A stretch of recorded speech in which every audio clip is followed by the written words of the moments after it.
প্রথমে মুরগির পা ও চামড়াগুলিকে গরম জলে ডুবিয়ে পাখনাগুলোকে পরিষ্কার করা হলো। তারপর পা ও চামড়াগুলোকে আগুনে পোড়ানো হলো। তারপর আবারও চামড়াগুলোকে রান্নার উপযুক্ত সাইজে কেটে নিলাম ও ভালোভাবে ধুয়ে পরিষ্কার করে নিলাম। এখানে মোট চামড়া ও পা এর পরিমাণ 2 কেজি। সেই হিসেবে 500 গ্রাম এর মতো পেঁয়াজ রেডি করে নিলাম। তারপর পরিমাণ মতো কাঁচা লঙ্কা, আদা, রসুন, এলাচ এগুলোকে গ্রাইন্ডার মেশিনে পেস্ট করে নিলাম।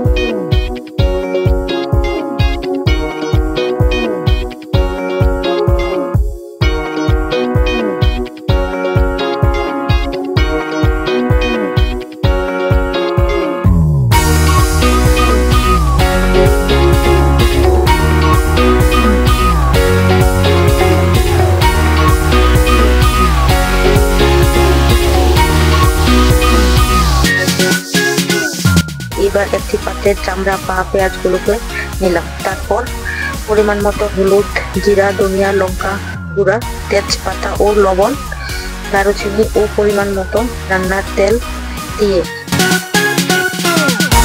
এবং গ্রাইন্ডার মেশিনে বানানো পেস্ট গুলোকে নিয়ে সবগুলোকে ভালোভাবে মিশিয়ে নিয়ে আধা ঘন্টার জন্য মেরিনেট করে রাখলাম।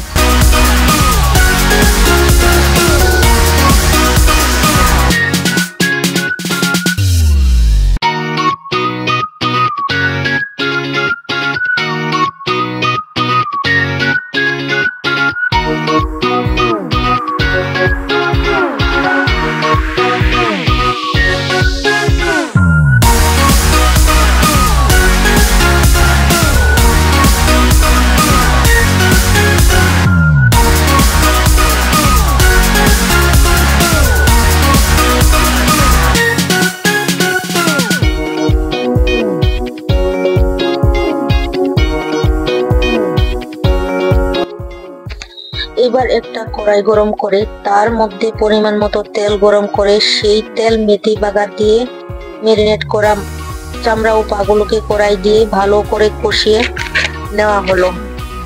তারপর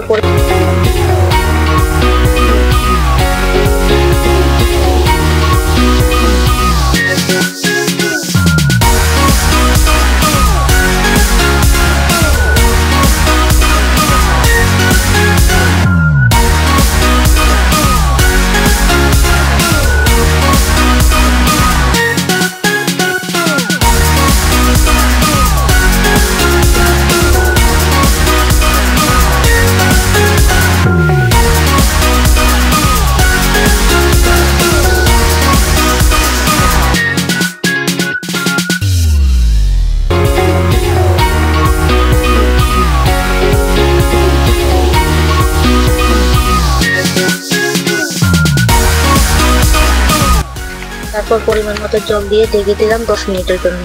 10 মিনিট পর রান্না শেষ করে নিলাম।